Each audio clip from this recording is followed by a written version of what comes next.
सना school के corridor में खड़ी थी और उसका दिल जोर से धड़क रहा था। हम्माद दूर से उसकी तरफ आ रहा था, हाथ में एक फाइल पकड़े हुए, और उसकी मुस्कुराहट इतनी सीधी थी कि सना को अपने आप पर गुस्सा आ गया। ये कैसे हो सकता है, उसने सोचा। एक और मार्ड, एक और मुस्कुराहट, और उसके अंदर वो पुराना दार जग उठा जैसे कल ही उसकी पहली शादी टूटी थी। बारिश रावलपिंडी की सड़कों पर बरस रही थी और स्कूल की छत से टपकती बूंदें उसके जूतों के पास गिर रही थीं। उसने अपना दुपट्टा थोड़ा सा संभाला और जल्दी से टीचर रूम की तरफ मुड़ गई, मगर हम्माद ने आवाज़ दी, सना, 1 मिनट। उसके पैर रुक गए। दिल ने कहा भग जाओ, मगर इज्जत ने कहा रुक जाओ। वो 23 साल की थी, एक टीचर, और ज़िंदगी ने उसको इतना सिखाया था कि कभी भी किसी को अपना ज़ख्म दिखाकर कमज़ोर मत बानो। हम्माद उसके पास पहुंचा।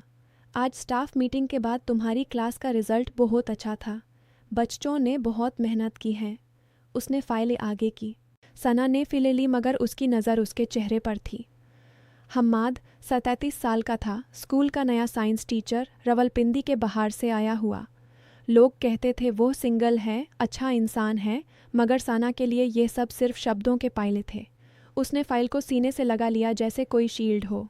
शुक्रिया, उसने कहा, आवाज़ में वही पुरानी कौशन। मैं जा रही हूँ, घर पर काम है। हम्माद ने सिर्फ सर हिला दिया। कोई दबाव नहीं, कोई सवाल नहीं, बस एक छोटी सी नोड। ये छोटी सी बात सना के दिल में घर कर गई। कोई मार्ड पहले उसको इतना आसानी से जाने देता नहीं था। घर पहुंचकर सना ने अपने छोटे से फ्लैट का दरवाज़ा बैंड किया। रावलपिंडी के सैटेलाइट टाउन में ये फ्लैट उसका अपना था। पहली शादी के बाद उसने खुद कमाया था। उसने चावल डालकर कुकर में डाले और सोफे पर बैठ गई। यादीन आ गई, उसके पहले शोहर फैसल का चेहरा। शादी के पहले 2 साल कितने प्यारे थे, फिर कितने ज़ख्मी। रोज़ की लड़ाइयाँ, रोज़ का इल्ज़ाम, और एक दिन वो चला गया कह कर के तुम में कुछ नहीं है। डिवोर्स के वक्त सना ने सिर्फ एक ही बात की थी, अपनी इज़्ज़त। कोई ड्रामा नहीं, कोई बदनाम नहीं, बस कोर्ट, पेपर्स और खुद को संभलना। अब 3 साल हो गए थे। उसके माँ बाप अभी भी कहते थे, बेटा अब एक और रिश्ता देख लो, मगर सना डरती थी कि दोबारा कोई उसको तोड़ दे। अगला दिन स्कूल में हम्माद ने फिर बात की, यह बार लाइब्रेरी में। स्कूल का एनुअल फंक्शन का प्लानिंग चल रहा था और दोनों को साइंस कॉर्नर संभालना था। तुम्हारे बच्चों के प्रोजेक्ट्स बहुत क्रिएटिव हैं, हम्माद ने कहा जब वो दोनों टेबल्स पर चार्ट्स लगा रहे थे। सना ने मुस्कुराने की कोशिश की, तुम भी अच्छा गाइड करते हो। बात चलने लगी। हम्माद ने बताया कि वो भी पहले लाहौर में था, वहाँ एक छोटी सी जॉब छोड़कर यहाँ आया है क्योंकि उसकी अम्मी यहाँ हैं और उनकी सेहत खराब है। सना ने सिर्फ सुनी। उसने कुछ नहीं बताया अपने बारे में। क्यों बताए? वो मर्द थे और मर्द हर बात को अपने फ़ायदे के लिए यूज़ कर लेते थे। मगर हम्माद ने पूछा नहीं। उसने बस कहा, अगर कभी बात करनी हो तो बता देना, मैं यहाँ हूँ। और फिर चुप हो गया। दिन गुजारते गए। स्कूल की छोटी छोटी बातें उनको पास लाती रहीं। कभी रिसेस में चाय पीते हुए, कभी बच्चों के टेस्ट पेपर्स चेक करते हुए। हम्माद हमेशा डिसेंट था, कभी ज़्यादा नज़दीक नहीं आता, कभी फ़ोन नंबर नहीं मांगता। सना को ये अच्छा लगता था, मगर डर भी लगता था। क्या यह सब नाटक है? क्या एक दिन वो भी बदल जाएगा जैसे फैसल बदला था? एक हफ्ते बाद स्कूल की छुट्टी के दिन हम्माद ने स्कूल गेट पर उसको रोक लिया। सना, अगर तुम्हें कोई तकलीफ़ नहीं तो कल सैटरडे को मेरा एक छोटा सा सेमिनार है, स्कूल के बच्चों के लिए साइंस वर्कशॉप। तुम भी आ सकती हो अगर फ्री हो। सना ने सोचा। उसने हाँ कर दिया। क्यों? शायद क्योंकि उसके दिल में एक छोटी सी आवाज़ थी जो कहती थी, एक बार तो देखो। सैटरडे को वर्कशॉप रावलपिंडी के कम्युनिटी हॉल में था। सना वहाँ पहुंची तो देखा हम्माद बच्चों के बीच में खड़ा था, उनको सिंपल एक्सपेरिमेंट सिखा रहा था। उसके चेहरे पर वही मुस्कुराहट थी, मगर इस बार सना को उसमें कोई छुपा हुआ मतलब नहीं दिखा। वर्कशॉप के बाद हम्माद ने उसको कॉफ़ी ऑफ़र की। सिर्फ कॉफ़ी, उसने कहा, कोई प्रेशर नहीं। सना ने हाँ कर दिया। उन दोनों ने हॉल के बाहर एक छोटे से कैफ़े में बैठकर कॉफ़ी ली। हम्माद ने अपनी ज़िंदगी के बारे में बताया। उसने बताया कि उसकी पहली एंगेजमेंट टूट गई थी क्योंकि लड़की को उसकी फैमिली पसंद नहीं थी। मैंने सोचा था कि ज़िंदगी ख़त्म हो गई, मगर फिर समझ आया कि कभी कभी टूटना ज़रूरी होता है ताकि नई चीज़ बन सके। सना ने चुपचाप सुनी। उसके अंदर एक तूफ़ान था। उसने अपना कप पकड़ लिया और बोला, मेरी पहली शादी बहुत मुश्किल थी। मैं अभी भी उसके ज़ख्मों से नहीं निकली। हम्माद ने उसकी तरफ देखा। कोई सिंपैथी नहीं, बस एक समझ। मैं समझता हूँ। कभी कभी दार इतना बड़ा होता है कि नई शुरुआत भी मुश्किल लगती है। उसने कुछ और नहीं कहा, बस कॉफ़ी ख़त्म की और घर छोड़ने के लिए अपनी कार की तरफ इशारा किया। सना ने मना कर दिया, मैं बस से चली जाऊंगी। हम्माद ने इंसिस्ट नहीं किया। उस रात घर पहुंचकर सना ने अपने बेड पर लेटकर सोचा, यह मार्ड बुरा नहीं था, मगर उसका डर अभी भी था। उसने अपने आप से पूछा, क्या मैं दोबारा भरोसा कर सकती हूँ? जवाब में सिर्फ खामोशी थी। अगला महीना मुश्किल था। स्कूल में उनकी बातें बढ़ती रही। कभी कभी वो दोनों लंच ब्रेक में बैठकर प्लानिंग करते। हम्मद ने कभी उसको टच नहीं किया, कभी ज़्यादा पर्सनल सवाल नहीं किए। मगर एक दिन सना ने खुद बात शुरू की। हम्माद, मैं डरती हूँ, हर रोज़ डरती हूँ कि अगर मैं हाँ कर दूँ तो फिर वही पुरानी कहानी रिपीट हो जाएगी। हम्माद ने उसकी तरफ देखा और बोला, सना, मैं तुम्हें फोर्स नहीं कर रहा, मैं खुद भी डरता हूँ, मगर ये डर हम दोनों को सिखाने के लिए है। तुम्हें अपने आप पर भरोसा करना होगा पहले। उसके अल्फाज सना के दिल में उतर गए। पहली बार किसी मर्द ने उसको यह नहीं कहा कि मैं तुम्हें ठीक कर दूंगा। उसने कहा था कि तुम खुद ठीक हो सकती हो। लेकिन टेस्टिंग शुरू हुई। स्कूल के एक टीचर ने उन दोनों को देखा और अफवाहें फैला दी। हम्मद सना को टारगेट कर रहा है, लोग कहते। सना को यह सुनकर गुस्सा आया। उसने सोचा कि अब फिर लोग उसकी इज्जत को टारगेट करेंगे। उसने हम्मद से दूर रहने की कोशिश की। एक हफ्ते तक वो उसे बात नहीं की। हम्माद ने भी प्रेशर नहीं किया। बस एक दिन उसने उसके डेस्क पर एक छोटी सी नोट छोड़ी, तुम्हारी मर्जी, मैं वेट कर सकता हूँ, मगर प्लीज़ अपने दार को अपनी इज्जत मत समझना। सना ने नोट पढ़ा और उसकी आंखों में आंसू आ गए। उसने नोट को फोल्ड कर अपने बग में रख लिया। उस रात सना ने अपनी माँ को फ़ोन किया। माँ ने पूछा, बेटा कोई रिश्ता आया है क्या? सना ने सच बता दिया। माँ ने कहा, देख लो, मगर अपनी इज्जत का ख्याल रखना। सना ने हंस दिया। अम्मी, अब इज्जत सिर्फ दूसरों के मुंह में नहीं, मेरे अंदर है। अगले दिन स्कूल में सना ने हम्माद से बात की। मैं ट्राई करना चाहती हूँ, मगर धीरे धीरे, और अगर मैं रुक जाऊँ तो तुम मुझे समझना।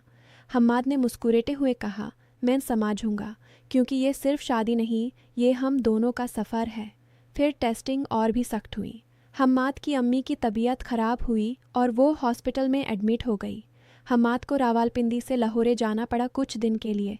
सना को ये पता चला तो उसके दिल में पुराना दर्द जग उठा। क्या वो वापस नहीं आएगा? क्या ये भी एक बहाना है? मगर हम्मद ने हर दिन कॉल किया, सिर्फ 2 मिनट, सिर्फ ये पूछना कि तुम ठीक हो। एक दिन सना ने पूछा, तुम क्यों इतना पेशेंट हो? हम्माद ने कहा, क्योंकि मैंने देखा है कि जब कोई औरत अपने दार के साथ लड़ती है तो वो बहुत स्ट्रांग होती है। मैं तुम्हारा सेवियर नहीं बनना चाहता, मैं सिर्फ तुम्हारा साथ चाहता हूँ। जब हम्माद वापस आया तो स्कूल में उनका पहला मिलना इमोशनल था। सना ने उसको देखा और पहली बार उसने खुद उसके पास जाकर कहा, मैं डरती हूँ मगर अब डर को छुपाना नहीं चाहती। उन्होंने स्कूल के बाहर पार्क में बैठकर बात की। सना ने अपनी पूरी कहानी बता दी।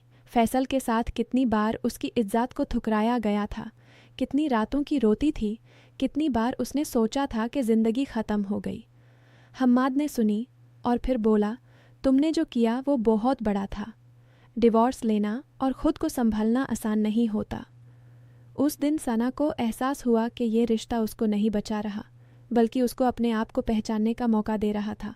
लेकिन डर अभी भी था। एक दिन स्कूल के फंक्शन के बाद हम्मद ने उसको प्रपोज़ किया नहीं, बल्कि कहा, अगर तुम रेडी हो तो हम रिश्ता आगे बढ़ा सकते हैं, मगर सिर्फ तब जब तुम खुद अपने दार से आगे निकाल जाओ। सना ने रात भर सोचा। उसने अपने आप से पूछा, क्या मैं अभी भी उसी पुरानी सना हूँ जो हर मर्द से डरती थी? सुबह उसने हम्मद को मैसेज किया, मैं ट्राई कर रही हूँ, मगर शादी अभी नहीं, पहले मुझे खुद पर भरोसा चाहिए। महीने गुजरे, स्कूल की छुट्टियां आई और दोनों ने मिलकर बच्चों के लिए एक छोटा सा साइंस कैंप ऑर्गेनाइज किया। इस दौरान सना ने देखा कि हम्माद कभी उस पर डिपेंड नहीं करता, वो अपना काम खुद करता था। सना को यह अच्छा लगा। एक दिन कैंप के दौरान बारिश हुई और सब भीग गए। हम्माद ने अपना जैकेट सना को दिया। सना ने पहली बार उस जैकेट को अपने कंधे पर रखते हुए महसूस किया कि ये सिर्फ एक जैकेट नहीं, एक एहसास था। उस रात घर लौटकर उसने मिरर में अपने आप को देखा। सना, तुम स्ट्रांग हो, तुम्हें किसी मार्ड की ज़रूरत नहीं, बस अपने दार को देखने की ज़रूरत है। ट्विस्ट यहीं आया। हम्माद ने एक दिन उसको बताया कि उसके एक पुराने दोस्त ने उसको लाहौर में जॉब ऑफ़र दिया है। मैं नहीं जा रहा, हम्माद ने कहा, मगर अगर तुम चाहती हो कि मैं यहाँ रहूँ तो बताओ। सना को यह सुनकर गुस्सा नहीं बल्कि खुशी हुई। उसने कहा, नहीं, अगर तुम जाना चाहते हो तो जाओ, मैं अपना सफ़र खुद चलाऊंगी। हम्माद हंस पड़ा। देखो, तुम अब खुद पर भरोसा कर रही हो। ये बात सना के दिल में घर कर गई। उसने समझ लिया कि असली सफ़र शादी तक पहुंचना नहीं था। असली सफ़र उसके दर को इज़्ज़त के साथ देखना और उससे आगे निकलना था। 2 महीने बाद स्कूल का फाइनल टर्म ख़त्म हुआ। सना और हम्माद दोनों अब दोस्त से ज़्यादा थे, मगर रिश्ता अभी भी धीमा था। सना ने अपनी माँ को बताया, अम्मी, मैं अब रेडी हूँ, मगर सिर्फ तब जब मेरा दिल कहता है। माँ ने दुआ की। हम्माद ने कभी जल्दी नहीं की। एक दिन वो दोनों स्कूल के गार्डन में बैठ कर बात कर रहे थे। सना ने कहा, हम्माद, मुझे अब डर नहीं लगता। मुझे लगता है कि मैं खुद को पहचान चुकी हूँ। हम्माद ने उसके हाथ को छूने की कोशिश नहीं की, बस मुस्कुराया। तो अब हम आगे बढ़ सकते हैं, धीरे धीरे, इज्जत के साथ। सना की ज़िंदगी बदल रही थी। वो अब स्कूल में और कॉन्फिडेंट थी। बच्चों को पढ़ाते वक्त उसके चेहरे पर एक नया चमक था। उसने अपने फ्लैट को भी थोड़ा सा चेंज किया, नए कर्टन्स, नए बुक्स। हम्माद के साथ उसकी बातें अब गहरी होती थी, मगर कभी भी उसमें कोई दबाव नहीं था। एक बार सना ने पूछा, तुम मुझे क्यों पसंद करते हो?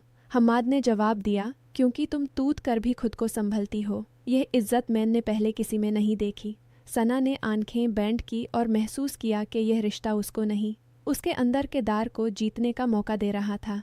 विंटर आ गया। रावलपिंडी की ठंडी हवा में स्कूल के बाहर उनका एक छोटा सा वॉक हुआ। सना ने अपना शॉल लपेटा और बोला, हम्माद, अगर हम शादी करते हैं तो भी मैं अपनी इंडिपेंडेंस नहीं छोड़ूंगी। मैं टीचर रहूंगी, अपना फ्लैट रखूंगी। हम्माद ने कहा, मैं चाहता भी यही हूँ। तुम मेरी वाइफ बनोगी, मगर पहले तुम मेरी बराबर की इंसान। यह बात सना के दिल को छू गई। उसने पहली बार महसूस किया कि यह दूसरा मौका सिर्फ एक रिश्ता नहीं, उसके अपने सफ़र का हिस्सा था। फिर एक दिन टेस्टिंग और सख्त हुई। सना की पुरानी सहेली ने कॉल किया और बताया कि फैसल वापस रावलपिंडी आ गया है और उसने पूछा है कि सना का क्या हाल है। सना का दिल धड़क उठा। पुराना जख्म फिर से ताज़ा हो गया। उस रात उसने हम्माद को कॉल किया और रोकर सब बता दिया। हम्माद ने सुनी और बोला, सना, यह तुम्हारा दर है, मैं इसमें कुछ नहीं कर सकता, तुम्हें खुद इससे लड़ना होगा। उसके अल्फाज में कोई गुस्सा नहीं था, सिर्फ समझ। सना ने फ़ोन रखकर मिरर के सामने खड़ी हुई। मैं अब वो नहीं हूँ, उसने अपने आप से कहा। मैं स्ट्रांग हूँ। सुबह उसने अपनी सहेली को कॉल किया और कहा, फैज़ल से कह दो कि मेरी ज़िंदगी अब उसके लिए बैंड है। मैं अपने आगे देखती हूँ। ये बात करते वक्त सना को अपने अंदर एक नया हिम्मत महसूस हुआ। उसने हम्माद को मैसेज किया, मैं अपने दार से निकाल रही हूँ, अब हम आगे बढ़ सकते हैं। हम्माद ने सिर्फ एक स्माइली भेजा और लिखा, मैं यहाँ हूँ। स्प्रिंग की शुरुआत में स्कूल ने नया सेशन शुरू किया। सना और हम्माद अब ओपनली बात करते थे, मगर हर चीज़ इज्जत के साथ। उन्होंने डिसाइड किया कि शादी के लिए अभी टाइम है, पहले दोनों अपने फैमिलीज से बात करेंगे। सना की माँ खुश थी, हम्माद की अम्मी भी, मगर सना जानती थी कि असली खुशी शादी की नहीं, उसके अंदर के बदलाव की थी। उसने अपने दार को इज्जत दी थी, उसको देखा था और उससे आगे निकाल गई थी। एक शाम स्कूल के टेरेस पर दोनों खड़े थे। रावलपिंडी की रोशनियां नीचे चमक रही थीं। सना ने कहा, हम्माद, शुक्रिया कि तुमने मुझे फोर्स नहीं किया। मैं अब जानती हूँ कि दूसरा मौका सिर्फ दूसरे को नहीं, खुद को भी मिलता है। हम्माद ने उसकी तरफ देखा और बोला, और मैं भी सीखा हूँ कि प्यार में सबसे बड़ी इज्जत खुद की होती है। उनके बीच खामोशी थी, मगर ये खामोशी अब दार की नहीं, उम्मीद की थी। सना का सफ़र अभी पूरा नहीं हुआ था। वो जानती थी कि ज़िंदगी में और टेस्ट्स आएंगे, मगर अब वो डर के साथ नहीं, उसके सामने खड़ी होकर लड़ेगी। हम्माद उसका साथी था, मगर हीरो नहीं, और यही उसके लिए सबसे बड़ी जीत थी। स्कूल की घंटी बजी और दोनों नीचे उतरे। ज़िंदगी आगे बढ़ रही थी, धीरे धीरे, इज्जत के साथ और एक नई उम्मीद के साथ। सना ने अपने दिल से कहा, मैं रेडी हूँ, और ये बार उसकी आवाज़ में कोई दार नहीं था, सिर्फ एक मैच्योर, स्ट्रॉन्ग औरत की आवाज़ थी जो अपने दार को पहचान चुकी थी और उससे आगे निकाल चुकी थी।